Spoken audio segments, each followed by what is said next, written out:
Did you get Thomas's question? Let me see. How much money would you recommend to have their first year independent leads marketing six? So I have a universal rule of thumb. If eventually you want to get to the point where you're living off of 25% of your advances or 25% of your income, I'd like to get to 10%. That's a personal goal of mine. I want to live off 10% of what's coming in, but 25%. In the beginning, I would say if you can set aside 25 to 30%, so in the life insurance game, unless you're LOA or whatever, it's basically your release money, right? You could spend your advance and save your release or however you want to think about it. But I would say 30%. If you're bringing on a team, you may want to save 40 to 45% just because, and again, this is in the life insurance side. I sell Medicare now and annuities, and I can touch on that stuff. But the life insurance is the most lucrative upfront, but also the scariest. So if you have an agency and they're producing a lot, I would set aside 40% just to be safe, especially if you're not good at vetting people yet. You want to have that safety net so you don't end up like me rolling credit cards and all kinds of nonsense and eating, soup every day. I hope that answers your question. That's good. I love that. What other questions we got for Pete? How much did you go over your full story pretty much? Yeah, at least backstory. Yeah. Okay, good. What do you recommend? So say there is a new agent, say they're in their first 12 months, say they don't have a lot of money. What do you do and where do you go? Yeah. So when I bring on a new agent, at least to my team, either they start out with age leads, and this all depends on compensation. So I'm going to say, go to your upline or go to your mentor or go to your agency manager, whatever adjective you want to use. And there's really three roads. There's either take a lower comp initially and get some free leads to start. If someone wants to come on board with me and they have no money at all, it's not the greatest place to be in, but I've been in their situation. So take a little bit lower comp and get free leads for a little while. Only do it for like 60 to 90 days. And then you want to make that cash flow and increase those comps, right? Or you come in, you buy age leads to start if you're newer. I'm a big proponent of age leads because I didn't have any money, as I just shared with you. So I was buying $1, $2, $3 age leads. I was flying across the country. Whatever county had the most age leads, I was going there because it was cheaper than spending $40 a lead at home. Even all encompassing with the plane ticket and the crappy hotel and everything, it was cheaper. So you could go that way to start. Eventually you want to get to brand new fresh leads and supplement that weekly activity with age leads. And then my favorite, if you have no money and your agency manager doesn't want to buy you leads, warm market has to be. So agents that come on board with me have to do 30 practice presentations in their first 30 days of onboarding. And that practice presentation, it's not like a captive, write down 300 people that and ram it down their throat. I script it out for them saying, mom, dad, aunt, uncle, cousin Billy, whatever, I want to get into this industry. My manager won't provide me leads yet until I practice 30 presentations. So can I just practice my script in front of you?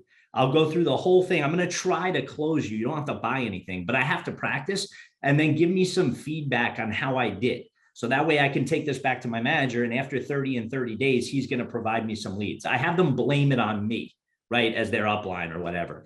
And I tell you what, like clockwork, they're going to close 30 to 40% of their warm market sits. Hands down, easy. Some close 80%, just out of pure sympathy.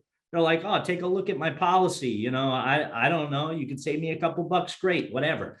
But the worst thing people do is that they negate warm market because it's such an ugly term in our industry, right? It sounds like some of the organizations out there that force it upon you. It's the best practice you'll ever get. And even if you're like 2 years in and you've never done it, go do it. One, you have more empathy for your friends and for your family. If something happens to them, it affects you both emotionally and sometimes financially, but it'll also help you get into the rhythm. And some people will be really impressed by what you did. You go to your cousin, you're like, hey man, let me sit down with you and go over your finances.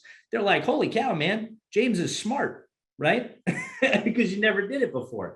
So that's the three routes I would go. Have your manager buy you some leads and take a lower comp for it just for a short time. Buy age leads to start if you don't have a ton of money, or go after your 30 practice presentations. Love that. That's a really good answer, by the way, too. That's actually really strong. So several of you guys need to use that, by the way. And you can act like Pete's your manager if your manager sucks. Okay. Just blame me Uh, anyway, you yeah, know? exactly. Um, Aiden says, I'm a young agent that has been balancing life and Medicare. I know you wrote a good amount of Medicare in your 100K plus month last year.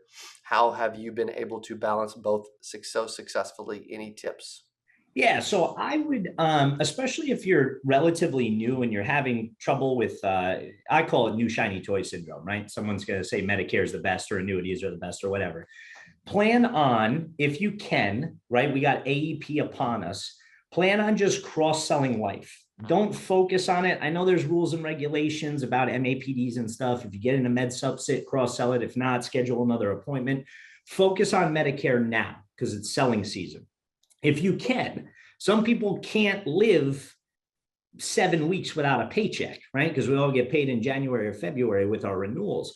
So focus on just cross-selling. Then focus on Medicare and a little bit more heavily on life insurance during OEP, because you're going to write a little bit less Medicare than you will life insurance because they can only switch once. And then I don't want you doing any Medicare unless it's a one-off between the end of OEP and AEP. Just focus on all that upfront money, stow away a lot of those advances as long as you can, pay yourself to live.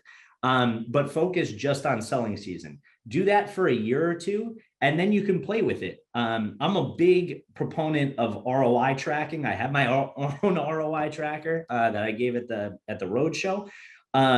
After 2 years, you can look at your SITs, your sales, your AP, your insurance or your Medicare renewals, and see where your cash flow is coming in, and then focus 99% of your efforts on that, right? But until you have those statistics, you can't really go after that. So that's what I would say. Focus on Medicare during selling season, and then focus on life the rest of the time. And if you get a one-off Medicare deal, that's all good. That's awesome. That's good. Also, I think you still give that away for free on your site too, right? Yeah, you can download it. Just go to petefournier.com. Don't pay for it. I know it's $30. If you go to free ROI tracker in the top right, you can download it for free. Because somebody asked, I think it's Jovi, said, do you do personal one-on-one mentoring? And he does for $500 for 30 minutes, which some are going to think that sounds expensive. Dude, that's actually cheap. I'm surprised he still does that. Like, I know. I might have to up that soon. that's pretty good. I tell you what, too, and if you can't afford that, get a product. Like, it could be the perfect presentation or whatever. You may not need one-on-one mentoring yet. A lot of the times I turn people away if you can't afford it, because it wouldn't make sense, because you're going to pay for the mentoring plus your leads and everything like that. Like, I have a $15,000 product and someone at 8% wanted it, and I told them no, just because they couldn't afford the after effects of it. So it all depends on your personal situation. But yes, I do a lot of personal coaching. I probably do, I have 600-700 agents on the Sling and Sales system now. Wow, that's awesome. And I like that. He'll just be honest with you. Like, he's not just trying to sell coaching. Like he makes more money off insurance, right? Like, yeah, he doesn't care. If you love this video, I got another one that you're gonna love. I got a video just to your right here. Click on that. It's gonna be amazing. You're gonna love it, and I'll see you in there. Because your goal when you get on the phone is what? Yeah. He said to book appointments. I said, my goal was to get people to pick up. Yeah. Just talk to people. And he was like, God, I'm like, you can't book them if they don't pick up.